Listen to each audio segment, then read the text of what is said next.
Hello students, कैसे हैं आप सभी। आई होप आप सभी अच्छे होंगे। मैं ज्योति आप सभी का स्वागत करती हूं आपके अपने यूट्यूब चैनल जनवानी क्लासेस में, जहां पर हम पढ़ते हैं ग्रेजुएशन के लिए मैथमेटिक्स। आज की क्लास है हमारी बीएससी 6th सेमेस्टर मैथ्स की क्लास, जिसमें हमारी बुक चल रही है मैट्रिक स्पेस।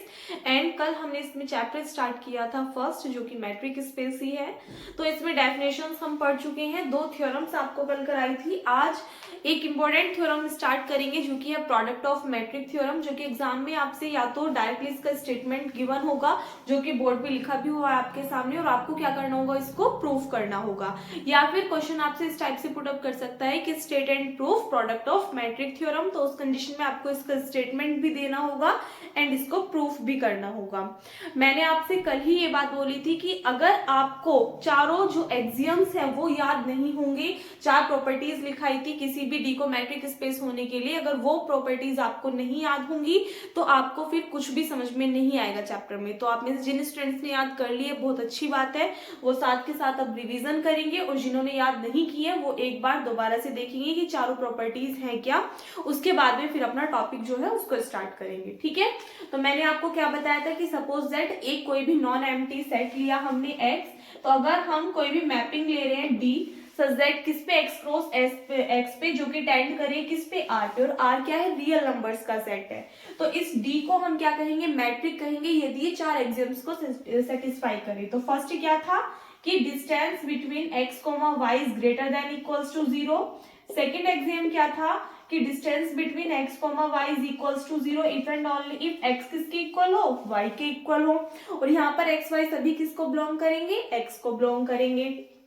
थर्ड एक्सियम की बात करें तो ये क्या था कि चाहे हम एक्स वाई के बीच की डिस्टेंस निकाल लें, चाहे हम वाई एक्स के बीच की डिस्टेंस निकाल लें, दोनों कैसी होंगी, आपस में इक्वल होंगी, जिसको हमने क्या बोला था, सिमेट्रिक प्रॉपर्टी भी बोला था। इसके बाद में अगर हम फोर्थ एक्सियम की बात करें तो ये क्या था कि अगर हम डिस्टेंस निकालें एक्स और वाई पॉइंट के बीच की, और इनके बीच में सपोज एक पॉइंट जेड भी क्या कर रहा हो, एग्जिस्ट कर रहा हो, तो इनके बीच की डिस्टेंस या तो लेस देन होगी या इक्वल होगी किसके, d x comma z plus d z comma y के, जिसको हम क्या बोलते हैं, ट्राइंगल इनइक्वालिटी भी बोलते हैं। और ये चारों एग्जाम्स अगर डी सेटिस्फाई कर रहा है तो डी को हम क्या बोलते हैं, मैट्रिक स्पेस। ये आप सभी को याद होनी चाहिए, तभी आप किसी भी क्वेश्चन को या थ्योरम को सॉल्व कर पाओगे, अदरवाइज नहीं। एक बार स्टेटमेंट पे आइए, प्रोडक्ट ऑफ मैट्रिक थ्योरम की क्या कहता है कि let x1 d1 and x2 d2 be any 2 metric space. भाई मैंने आपको बताया था अगर d क्या करे, चारों प्रॉपर्टीज को सेटिस्फाई करे, इसका मतलब क्या है, d मैट्रिक है किसके लिए, x के लिए। तो इस कंडीशन में जो ऑर्डर्ड पेयर होगा x, d उसको हम क्या बोलते हैं, मैट्रिक स्पेस बोलते हैं। ये हमारी डेफिनेशन होती है किसकी, मैट्रिक स्पेस की। तो आपका थ्योरम का जो स्टेटमेंट है वो क्या कह रहा है कि x1 d1 और x2 d2 कोई भी 2 मैट्रिक स्पेसेस हैं, यानी कि इस बार क्या ले रहे, ये हमारा कोई भी एक ऑर्डर पेयर था, इसमें इन्होंने डिवाइड कर दिया x1 d1 और एक सेकंड क्या ले लिया, x2 d2। इन्होंने क्या कहा, ये कोई भी 2 मैट्रिक स्पेस है। मैट्रिक स्पेस है का मतलब क्या है कि ये दोनों इन कंडीशंस को सेटिस्फाई कर रहे हैं। अब देखो अगर हम 1 वाले के लिए लेंगे तो यहाँ पे ये सभी टर्म्स 1 में आ जाएंगी, 2 वाले के लिए लेंगे तो ये 2 में आ जाएंगी। तो यानी कि ये चारों प्रॉपर्टीज जो है वो सेटिस्फाई होंगी इन दोनों मैट्रिक स्पेस के लिए। क्लियर है बात। आगे इन्होंने कहा कि डिफाइन डी बाय, डी को डिफाइन किया है इस फॉर्म में, यानी कि x1 x2, y1 y2 is equals to root d1 square x1, y1 plus d2 square x2, y2, where x1 y1 किसको बिलोंग करेंगे, x1 को, x2 y2 किसको बिलोंग करेंगे, कैपिटल X2 को। तो आपको प्रूफ करना है कि D is a matric for x1 cross x2। तो आपको यहाँ पे प्रूफ क्या करना है कि जो D है वो x1 क्रॉस x2 के लिए क्या है, मैट्रिक है। ये चीज आपको प्रूफ करनी है, यानी कि ये दोनों इन प्रॉपर्टीज को तो सेटिस्फाई करेंगे करेंगे, ऑल्सो ये वाली कंडीशन जो है ये भी सेटिस्फाई करनी चाहिए। और ये जो कंडीशन है यानी कि ये वाली, इसके लिए अगर आप देखो dx1 x2 के लिए कि ये कंडीशन हमारी क्या होनी चाहिए, सेटिस्फाई होनी चाहिए, चारों प्रॉपर्टीज इनके लिए चारों प्रॉपर्टीज क्या होनी चाहिए, सेटिस्फाई होनी चाहिए, तभी हम कहेंगे डी को क्या, मैट्रिक स्पेस। तो बात समझ में आ गई, ये चारों प्रॉपर्टीज इनके लिए तो सेटिस्फाई है क्योंकि ये मैट्रिक स्पेस गिवन है स्टेटमेंट में, लेकिन इस पार्ट के लिए हमें क्या करनी होगी, दोबारा से प्रूफ करनी होगी। ठीक है, तो स्टेटमेंट भी आपको याद रखना, प्रूफ भी आपको करना आना चाहिए। प्रूफ के लिए जरूरी है कि चारों प्रॉपर्टीज जो आपको लिखाई हैं ये आपको अच्छे से आती हो। तो सबसे पहले आप क्या लिखोगे प्रूफ में कि let x1 d1 and x2 d2 be any two metric spaces, ये क्या है, कोई भी दो मैट्रिक स्पेसेस हैं which satisfies the following axioms, जो कि क्या करेंगे, निम्नलिखित जो एक्सियम्स होंगे उनको सेटिस्फाई करेंगे। अब वो कौन कौन से होंगे, देखो सबसे पहले अगर हम बात करें M1 की, M1 की अगर हम बात करें तो M1 में मैंने आपको क्या बताया कि x और y कोई भी दो पॉइंट है उनके बीच की distance greater than equals to लीजिए किससे, 0 से। तो अगर हम 1 वाले के लिए बात करेंगे तो 1 वाले के लिए तो कंडीशन क्या आएगी कि d1 x1, y1 is greater than equals to 0 for all, जहां पर सभी के लिए x1 y1 जो है ये किसको बिलोंग करेंगे, कैपिटल x1 को बिलोंग करेंगे। एंड सेम किसके लिए लेंगे, 2 के लिए लेंगे, तो 2 के लिए क्या टर्म आएगी, d2 x2, y2 is greater than equals to 0 for all x1 x2, y2 किसको बिलोंग करेंगे, यहाँ पे कैपिटल x2 को बिलोंग करेंगे। क्लियर है बात, ये क्या थी हमारी फर्स्ट एक्सियम। सेम ऐसे सेकंड वाले के लिए करेंगे, फिर हम थर्ड वाले के लिए करेंगे और फिर हम किसके लिए करेंगे, फोर्थ वाले के लिए करेंगे। देखो कैसे, सेकेंड वाले की अगर हम बात करें तो सेकेंड प्रॉपर्टी क्या कहती है कि d1 x1, y1 is equals to होना चाहिए 0 के, लेकिन ये कंडीशन कब पॉसिबल है, इफ एंड ओनली इफ जब x1 किसके इक्वल हो, y1 के इक्वल हो, ये कंडीशन है। एंड अगर हम 2 के लिए बात करें तो कंडीशन क्या कहती है कि d2 x2, y2 0 के इक्वल होगा if and only if x2 किसके इक्वल हो, y2 के इक्वल हो, कंडीशन ये कहती है। फिर अगर हम थर्ड एक्सियम की बात करें तो ये क्या कहता है कि d1 x1, y1 is equals to होगा किसके, d1 y1, x1 के, यानी कि सिमेट्रिक प्रॉपर्टी सेटिस्फाई करनी चाहिए फॉर ऑल, जहां पर सभी के लिए x1 y1 किसको बिलोंग करेंगे, x1 को। और 2 के लिए भी सिमिलर होगा क्या कि d2 x2, y2 किसके इक्वल होगा, d2 y2, x2 के फॉर ऑल, जहां पर सभी के लिए x2 y2 किसको बिलोंग करेंगे, कैपिटल x2 को बिलोंग करेंगे। फिर आती है बारी किसकी, फोर्थ प्रॉपर्टी की। तो फोर्थ प्रॉपर्टी क्या कहेगी, d1 x1 y1 less than equals to होगा किसके, d1 x1 z1 plus d1 z1, y1, जहां पर सभी के लिए x1 y1 और z1 ये किसको बिलोंग करेंगे, कैपिटल x1 को बिलोंग करेंगे। And d2 x2, y2 less than equals to होगा किससे, d2 x2, z2 plus d2 z2, y2 for all x2 y2 z2 ये सभी किसको बिलोंग करेंगे, x2 को बिलोंग करेंगे। अब देखो इसमें कोई ऐसी तो बात नहीं है कि जो कि आपको बतानी पड़े, ये सभी चीजें हम कहाँ से लिखते जा रहे हैं, जो हमारी फोर्थ प्रॉपर्टी है उसके अकॉर्डिंग, बस 1 वाले के लिए 1 1 करते जा रहे हैं, 2 के लिए 2 2 करते जा रहे हैं, क्योंकि हमारे पास दो मैट्रिक स्पेसेस हैं। ठीक है बात, तो यानी कि जो हमारे पास में मैट्रिक स्पेसेस है ये क्या कर रहे हैं, चारों एक्सियम्स को क्या कर रहे हैं, सेटिस्फाई कर रहे हैं। सो देन हमें शो क्या करना है, एक बात बताइए, हमें शो क्या करना है कि जो ये वाली टर्म है यानी कि d x1 x2, y1 y2 ये किसके इक्वल है, under root d1 square x1, y1 plus d2 square x2, y2, ये भी क्या करे, इन प्रॉपर्टीज को सेटिस्फाई करे। ऑल्सो सेटिस्फाई m1 डैश, इसको देखो ये हमारे पास में m1 m2 m3 m4 थे, इसको क्या मान लो m1 dash m2 dash m3 dash and m4 dash, यानी कि हमें शो करके दिखाना है कि ये भी क्या करे, इन चारों एक्सियम्स को सेटिस्फाई करे, तभी इस d को हम क्या कहेंगे, मैट्रिक स्पेस कहेंगे। किसके लिए, किस पे, x1 क्रॉस x2 पे। क्लियर है बात, एक बार पहले यहां तक नोट कीजिए, उसके बाद में आगे करेंगे। एक बार अब आपको क्लियर दिखाई दे गया होगा सब कुछ, नोट कर लीजिए। चलिए अब यहां से आगे देखिएगा। सबसे पहले हमें कौन सी प्रॉपर्टी दिखानी पड़ेगी, m1 डैश वाली। तो m1 डैश वाली प्रॉपर्टी को शो करने के लिए हम किसका यूज करेंगे, m1 प्रॉपर्टी का। तो आप क्या लिखोगे, फ्रॉम m1।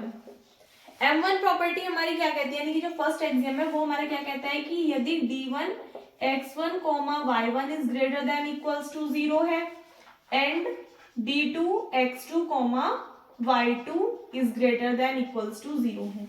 यही तो है हमारा फर्स्ट एग्जाम। अब इसके थ्रू देखो, जब ये is greater than equals to 0 है और ये term greater than equals to 0 है, इसका मतलब हम इसको कैसे लिख सकते हैं कि d1 का स्क्वायर x1 y1 भी ग्रेटर देन इक्वल्स टू 0 होगा, और हम क्या कह सकते हैं कि d2 का स्क्वायर x2 y2 भी ग्रेटर देन इक्वल्स टू 0 होगा। अगर ये दोनों टर्म 0 है तो इंप्लाइज दैट इन दोनों का सम भी क्या होगा, ग्रेटर देन इक्वल्स टू 0 होगा। यानी कि आप कह सकते हो this term plus this term is greater than equals to 0। Also जब ये term completely greater than equals to 0 है तो इसका अगर आप स्क्वायर रूट लोगे तो वो भी क्या होगा, ग्रेटर देन इक्वल्स टू 0 होगा, नहीं होगा,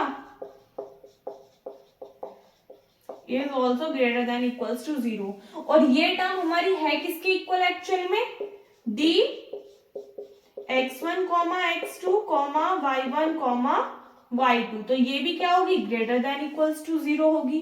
अगर हम लेट कर लें कि x1 x2 किसके इक्वल है, x के, एंड y1 y2 किसके इक्वल है, अच्छा y के इक्वल है, तो यहाँ पे इनके प्लेस पे वैल्यू अगर आप पुट करोगे तो आपको क्या मिलेगा कि dx y greater than equals to है किससे, 0 से।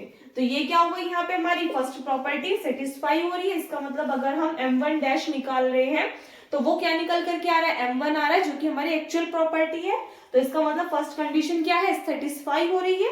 तो फर्स्ट कंडीशन सेटिस्फाई हो गई, फिर सेकंड के लिए करेंगे। आई होप आपको समझ में आ गया होगा दीदी ऐसा क्यों करा, कैसे पता चलेंगे इतने स्टेप्स। यहाँ पे देख लो स्टेटमेंट में, देखो स्टेटमेंट आपको याद होना चाहिए। अगर स्टेट एंड प्रूफ आया तो स्टेटमेंट जब आप लिख दोगे तब आप थ्योरम प्रूफ करोगे। इन केस अगर स्टेटमेंट गिवन है क्वेश्चन पेपर में तो उस कंडीशन में तो कोई दिक्कत ही नहीं है। बस आपको ध्यान रखना है, कई बार ना ये जो स्क्वायर है यहाँ पे लगा के दे देते हैं तो बुक्स में भी कई बार मिस्टेक मिल जाती है और क्वेश्चन पेपर में भी मिस्टेक मिल जाती है। तो छोटी छोटी जो बातें होंगी उनका आपको खास ध्यान रखना है, ठीक है। तो यहाँ से आपको देखना है क्या मिल रहा है, d1 स्क्वायर x1 y1 और यहाँ पे भी d2 स्क्वायर x2 y2 है, दोनों का सम हो रहा है और स्क्वायर रूट है। तो आपको सेम वही कंडीशन बनानी है जो चीज आपको गिवन है। किसके लिए, क्योंकि हमें पता है x1 d1 क्या है और x2 d2 हमारे पास दो मैट्रिक स्पेस है। तो x1 d1 के लिए ये कंडीशन सेटिस्फाई होगी और x2 d2 के लिए ये वाली कंडीशन सेटिस्फाई होगी। तो ये तो हमें पता है, इनके अकॉर्डिंग हम इनका स्क्वायर लिख सकते हैं, फिर उनका सम और फिर उसका रूट, और फिर हमें पता है वो टर्म किसकी इक्वल है, इसके इक्वल है। तो वहां से हम इसको प्रूफ करेंगे। क्लियर बात, एक बार पहले यहां तक नोट कीजिए। इसके बाद में कौन सी प्रॉपर्टी का यूज करोगे आप, जो सेकंड वाला एग्जाम है उसको लेकर के चलोगे और सेकंड प्रॉपर्टी प्रूफ करके दिखाओगे। तो हमें क्या दिखाना है, अब m2 डैश, जिसके लिए आप यूज करोगे किसका, m2 का। लिख दीजिए फ्रॉम m2 प्रॉपर्टी क्या कह रही थी कि d1 x1 y1 is equals to 0 होगा। इसके लिए जो if and only if condition है वो क्या है कि x1 किसके इक्वल हो, y1 के इक्वल हो। एंड सेकेंड कंडीशन क्या थी, अगर हम सेकेंड वाले के लिए देखें तो वो थी कि x2 y2 is equals to होगा 0 के, if and only if x2 किसके इक्वल हो, y2 के इक्वल हो। ये हमारे पास में m2 प्रॉपर्टी से था जो कि अभी स्टार्टिंग में ही आपको लिखा दी थी। लेकिन अगर हमें इसके लिए प्रूफ करना है तो हम क्या लेकर के चलेंगे कि dx, y जो है वो हमारा क्या होगा, 0 के इक्वल होगा। क्योंकि जो हमारी एक्चुअल प्रॉपर्टी है वो क्या कहती है, मैट्रिक स्पेस की dx, y is equals to 0 होगा if and only if x किसके इक्वल होगा, y के।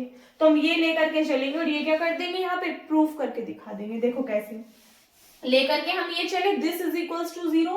तो ये कब होगी condition, if and only if, जब this term is equals to क्या होगी, 0 होगी। तो इसका मतलब क्या है कि यहां से आप इसको लेकर के चलो अंडर रूट, यहाँ पे ये चीज क्यों लेकर के चले, क्योंकि dx, y है तो ये आपका 0 होगा। तो इसका मतलब क्या है, ये वाली साइड भी आपकी 0 के इक्वल होगी, 0 के इक्वल होगी। इसका मतलब क्या है, d1 square x1 y1 plus d2 square x2 y2 किसके इक्वल लेकर के चलोगे आप, 0 के इक्वल। इम्प्लाइज दैट, अब देखो अगर इसका स्क्वायर रूट जो है वो 0 के इक्वल है, दोनों साइड स्क्वायर करो तो 0 पे तो कोई इफेक्ट नहीं पड़ेगा, यहाँ से स्क्वायर कैंसिल आउट हो जाएगा, इसका मतलब d1 square x1 y1 plus d2 square x2 y2, ये किसके इक्वल आएगा, 0 के इक्वल आ जाएगा। अगर ये टर्म 0 के इक्वल है तो इम्प्लाइज दैट इसका मतलब क्या है कि आप कह सकते हो कि d1 स्क्वायर x1 y1 जो है वो 0 के इक्वल होगा if and only if x1 किसके इक्वल होगा, y1 के। ऑल्सो आप इसको कैसे लिख सकते हो, इम्प्लाइज दैट अगर आप स्क्वायर हटाओगे, रिमूव करोगे, तो यहाँ से आप इसको क्या कह सकते हो कि d1 x1 y1 is equals to 0 होगा if and only if x1 किसके इक्वल होगा, y1 के इक्वल होगा, ठीक है। ऑल्सो जो d2 स्क्वायर x2 y2 है, यानी कि ये वाली टर्म, ये हमारी 0 के इक्वल होगी if and only if x2 किसके इक्वल होगा, y2 के। तो इम्प्लाइज दैट दोनों साइड स्क्वायर रूट लोगे, आपको क्या मिलेगा, d2 x2 y2 is equals to 0 होगा if and only if x2 किसके इक्वल होगा, y2 के इक्वल होगा। यहां से क्लियर हुई बात ही वाली, इधर भी स्क्वायर रूट ले लिया, इधर भी इधर भी इधर भी, तो हमारे पास में एक कंडीशन निकल करके आई। अब अगर आप यहां से देखोगे तो यहाँ पे हमने लिखा this term is equals to 0 if and only if x1 is equals to y1 and this term is equals to 0 if this condition apply. तो इसका सीधा सा मतलब क्या है कि हम कह सकते हैं कि implies that d1 x1 y1 है और d2 x2 y2 है। तो इनके प्लेस पे अगर एक बात बताइए, x1 x2 किसको बिलोंग कर रहे हो, x को, और y1 y2 किसको बिलोंग कर रहे हो, y को। तो आप क्या कह सकते हो कि d x y is equals to 0 होगा if and only if condition कौन सी आ रही है, x किसके इक्वल हो, अगर y के इक्वल हो। तो ये हमारे पास में कौन सी आ गई, जो हमारी सेकेंड प्रॉपर्टी है कि अगर ये इज इक्वल्स टू 0 है तो ये कब पॉसिबल है, जब x किसके इक्वल हो, y के इक्वल हो। तो ये यहाँ पे हमारी जो सेकेंड कंडीशन है वो प्रूफ हो जाती है, ठीक है। फिर उसके बाद में थर्ड करेंगे, एक बार पहले यहाँ तक का स्क्रीनशॉट ले लीजिए।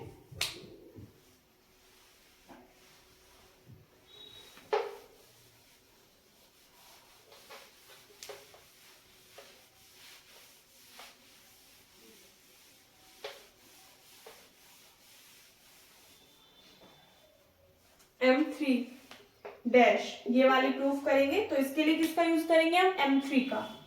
तो आप क्या लिखोगे, फ्रॉम M3 प्रॉपर्टी हमारी क्या कह रही थी कि d1 x1 y1 is equals to होगा किसके, d1 y1 x1 के एंड d2 x2 y2 किसके इक्वल होगा, d2 y2 x2 के। ये प्रॉपर्टी थी। देखो इसमें हमें प्रूफ करना है तो क्या करेंगे हम, सबसे पहले दोनों साइड का स्क्वायर लिख सकते हो आप इसको, यानी कि d1 square x1 y1 is equals to d1 square y1 x1 and इसको आप कैसे लिख सकते हो, d2 square x2 y2 is equals to d2 square y2 x2, इस फॉर्म में लिख सकते हो। दोनों को ऐड कर दीजिए, इस टर्म में ये टर्म ऐड कीजिए इज इक्वल्स टू इस टर्म में ये वाली टर्म ऐड कीजिए, क्या मिलेगा आपको, d1 square x1 y1 plus d2 square x2 y2 is equals to, यहां से क्या मिलेगा, d1 square y1 x1 plus d2 square y2 x2। यहाँ पे दोनों साइड का क्या ले लीजिए, स्क्वायर रूट ले लीजिए। सो इम्प्लाइज दैट यहाँ पे टर्म आ गई d1 square x1 y1 plus d2 square x2 y2 is equals to under root d1 square y1 x1 plus d2 square y2 x2। दीदी एक बात तो बताओ, हमें पता कैसे चलेगा हमें क्या क्या लेना है। देखो तो भाई एक बार, ये कंडीशंस आपके पास में थी, मैंने आपको बार बार बोल रही हूँ, यहाँ पे आपको ध्यान देना है। इनका स्क्वायर चाहिए तो पहले दोनों साइड क्या कर लीजिए, स्क्वायर कर लीजिए। स्क्वायर करके वैल्यू मिल गई। अब हमें क्या चाहिए, एक x1 और एक x2 वाली टर्म का क्या चाहिए, सम चाहिए। तो इस टर्म में ये टर्म ऐड करेंगे is equals to as it is इस टर्म में ये वाली टर्म, यानी कि आप कह सकते हैं दोनों इक्वेशंस को क्या करोगे, आप ऐड कर दोगे। तो लेफ्ट साइड लेफ्ट में ऐड हो जाएगी, राइट साइड राइट में ऐड हो जाएगी। अब हमें क्या चाहिए, इनका स्क्वायर रूट भी चाहिए, तो दोनों साइड क्या ले लीजिए, स्क्वायर रूट ले लीजिए। स्क्वायर रूट ले लोगे तो ये कंडीशन बनेगी। अब यहाँ से देखो d1 square x1 y1 plus d2 square x2 y2 ये हमारा किसके इक्वल है, इसके इक्वल है। और इसको हम क्या लिख सकते हैं, x y की फॉर्म में। अगर x1 x2 x को बिलोंग कर रहा हो, y1 y2 किसको बिलोंग कर रहा हो, स्मॉल y को बिलोंग कर रहा हो, तो ये dx y लिखा हुआ है एक्चुअल में। तो इसके लिए तो हमारे पास में क्या आ जाएगा, dx y is equals to, यहाँ पे term y1 x1 y2 x2 लिखी हुई है, तो इसके लिए हमारे पास में क्या आएगा y x फॉर ऑल, जहां पर सभी के लिए एक्स वाई किसको बिलोंग करेंगे, यहाँ पे कैपिटल एक्स को बिलोंग करेंगे। भाई x1 y1 कैपिटल x1 को और x2 y2 कैपिटल x2 को बिलोंग कर रहे थे, तो ये सिर्फ x को बिलोंग कर जाएंगे। और ये हमारा कौन सा होता है, थर्ड वाला एक्सियम है, नहीं है कि सिमेट्रिक प्रॉपर्टी क्या हो रही है, सेटिस्फाई हो रही है। तो इसलिए हमारी थर्ड कंडीशन भी क्या हो रही है, सेटिस्फाई हो रही है। अब बची फोर्थ वाली, किसके लिए कर रहे हैं हम, इसके लिए कर रहे हैं, तो ये अप्लाई होना जरूरी है सभी में। ठीक है, यहां तक का स्क्रीनशॉट लीजिए एक बार। अब इसके बाद में कौन सी करेंगे हम, फोर्थ वाली। फोर्थ में हमें क्या करना पड़ेगा, एक अनदर पॉइंट लेट करना पड़ेगा। तो सबसे पहले हम लेट कर लेंगे क्या, कि माना x1 y1 z1 या फिर खाली x y z ले लो। हमने कहा ये किसको बिलोंग कर रहे हैं, x1 को और x2 y2 z2 ये किसको बिलोंग कर रहे हैं, कैपिटल x2 को। सो देन उस कंडीशन में लेकर के चलिए आप कौन से वाली, ये वाली चीज लेकर के चलिए कि dx y is equals to under root d1 square x1 y1 plus d2 square x2 y2। और एक्चुअल में हमें प्रूफ क्या करना है, देखो m4 की बात चल रही है यहाँ पे, प्रूफ क्या करना है हमें, m4 डैश वाली। तो ये हम लेट करके चले हैं, ठीक है। तो इसके लिए हमें प्रूफ करना होगा कि dx y less than equals to हो किससे, dx z plus dz y से, ठीक है। चलो कैसे करेंगे, देखो इस रूट को हम क्या लिख सकते हैं, पावर 1/2 की फॉर्म में लिख सकते हैं, नहीं लिख सकते। तो dx y इसको हम क्या लिख सकते हैं, d1 square x1 y1 plus d2 square x2 y2 complete की पावर 1/2। स्क्वायर रूट का मतलब यही होता है, पावर क्या हो गई 1/2। यहाँ पे क्या लगाइए आप, ट्रायंगल इनइक्वालिटी का यूज कीजिए। तो जब आप ट्रायंगल इनइक्वालिटी का यूज करोगे तो उसमें क्या होता है, sign less than equals to का आता है। देखो इसमें अप्लाई करोगे इस वाले के लिए, तो ये वाला जो स्क्वायर है इसको कंप्लीट का स्क्वायर मान लेना, ठीक है। तो इसके लिए आपके पास में क्या आएगा कि d1 जब आप x1 y1 के लिए करोगे तो इसके बीच में एक पॉइंट क्या एग्जिस्ट करेगा, z1। तो ये टर्म क्या आएगी, x1 z1 प्लस d1 एक बार क्या आ जाएगी z1 y1। हमने ये मान लो सिर्फ d1 x1 y1 के लिए लिखा हमने ये चीज, क्या कोई इफेक्ट पड़ा। ट्रायंगल इनइक्वालिटी में अगर सिर्फ x y के लिए निकालते हैं तो x z plus d z y निकालते हैं, नहीं निकालते। अब देखो d1 का स्क्वायर था तो इस कंप्लीट का भी क्या लोगे आप, स्क्वायर लोगे, क्या लोगे, स्क्वायर लोगे। उसके बाद में फिर प्लस साइन, यहाँ पे x2 y2 है तो इनके बीच में एक पॉइंट लेट कर लीजिए क्या, z2। तो जब z2 लेट करोगे तो यहाँ पे आपको क्या मिलेगा, d2 x2 z2 plus d2 z2 y2 and complete का स्क्वायर। और इस कंप्लीट की होल पावर कितनी चल रही है, 1/2। ये हमने किससे सॉल्व किया, चाहे तो लिख देना by triangle inequality, by triangle inequality, ठीक है। अब यहां से आगे अगर हम इसको सॉल्व करेंगे तो dx y is less than equals to होगा किससे, यहां से देखिएगा इसमें आपको क्या करना होगा, एक इनइक्वालिटी है मिकॉक्सी इनइक्वालिटी जिसका यहाँ पे यूज किया जाएगा। अब दीदी मिकॉक्सी इनइक्वालिटी तो हमने पढ़ी नहीं है, वो आगे पढ़ेंगे, इस वाले चैप्टर में ही आगे है, ठीक है। उसका कंप्लीट प्रूफ वगैरह सब कुछ है वो तब कराऊंगी, फिलहाल यहाँ पे उसका यूज है। यूज कैसे करेंगे कि यहाँ पे जो ये वाले टर्म्स है, ये जो स्क्वायर है, जब आप मिकॉक्सी इनइक्वालिटी का यूज करोगे तो ये वाला स्क्वायर खुल करके किन पे आ जाएगा, इन टर्म्स पे आ जाएगा, वहां से इस वाले टर्म्स पे, और दोनों टर्म्स का क्या हो जाएगा, सम।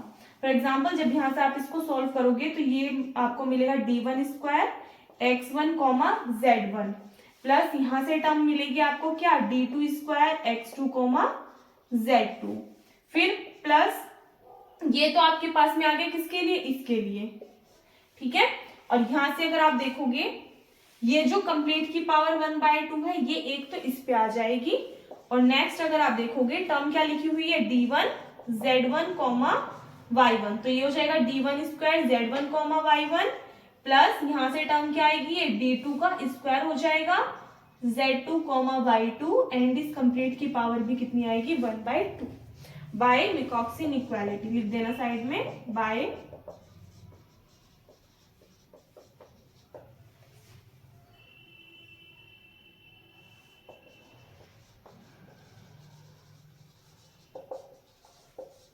ठीक है। एक बार दो बार से समझ लो इस वाले स्टेप को।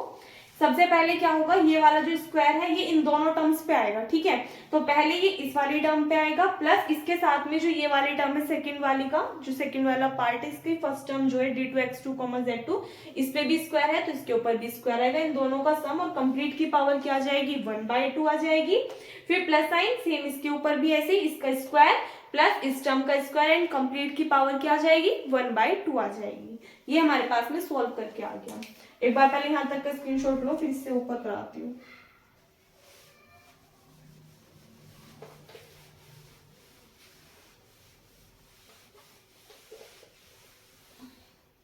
तो यहां से आगे आप इसको सॉल्व करोगे तो dx, y is less than equals to इसकी पावर 1/2 का मतलब क्या है कंप्लीट का अंडर रूट। चलो लिख देती हूँ ताकि आपको क्लियर हो जाए हर चीज। d1 square x1 z1 plus d2 square x2 z2 फिर प्लस इसका भी मतलब क्या है इसकी पावर 1/2 है, इसका मतलब इस कंप्लीट का रूट है कि d1 square z1 y1 plus next term है d2 square z2 y2। Clear है। अब यहाँ पे देखो यहाँ पे x1 y1 x2 y2 था तो ये किसके लिए था dx, y के लिए। यहाँ पे x1 z1 x2 z2 है तो इसका मतलब ये किसके लिए होगा x, z के लिए होगा, तो इसको हम क्या लिख सकते हैं dx, z प्लस ये z1 y1 और z2 y2 के लिए तो इसको हम क्या लिख सकते हैं dz, y। ठीक है, इसकी हेल्प से। तो यहाँ पे हमने देखा dx, y is less than equals to dx, z plus dz, y। तो ये हमारे पास में कौन सी प्रॉपर्टी प्रूफ हो गई, जो फोर्थ वाली है वही वाला तो एक्सियम आ रहा है निकल करके। तो इसका मतलब d इसके लिए क्या कर रहा है, चारों प्रॉपर्टीज को चारों एक्सियम्स को सेटिस्फाई कर रहा है। तो हेंस हम क्या कह सकते हैं कि d is a matric space for x1 cross x2। Hence d is a matric for x1 cross x2 और यही हमें क्या करना था प्रूफ। तो हेंस प्रूफ। ठीक है, इसी के साथ में थ्योरम आपकी कंप्लीट होती है। आई होप क्लियर हो गई होगी। कोई भी डाउट है तो कमेंट सेक्शन में पूछ सकते हैं, एक बार यहाँ तक नोट कीजिए। ठीक है, सो इस वीडियो में बस इतना ही। इससे आगे के जो क्वेश्चंस है वो इसे नेक्स्ट वीडियो में कवर करेंगे। वीडियो अच्छी लगी तो वीडियो को लाइक कर देना, अपने फ्रेंड्स के साथ में शेयर कर देना ताकि ज्यादा से ज्यादा स्टूडेंट्स अपनी पढ़ाई अच्छे से कर सकें और साथ ही में हमारी फैमिली भी और ज्यादा बड़ी हो सके। अगर आप चैनल पर नहीं हो या फिर अब तक आपने चैनल को सब्सक्राइब नहीं किया तो प्लीज चैनल को सब्सक्राइब करके साथ में नोटिफिकेशन बेल को भी ऑन कर दीजिएगा ताकि आने वाली वीडियोस के नोटिफिकेशन आपको टाइम पर मिलते रहे। मिलते हैं नेक्स्ट वीडियो में। Thanks for watching.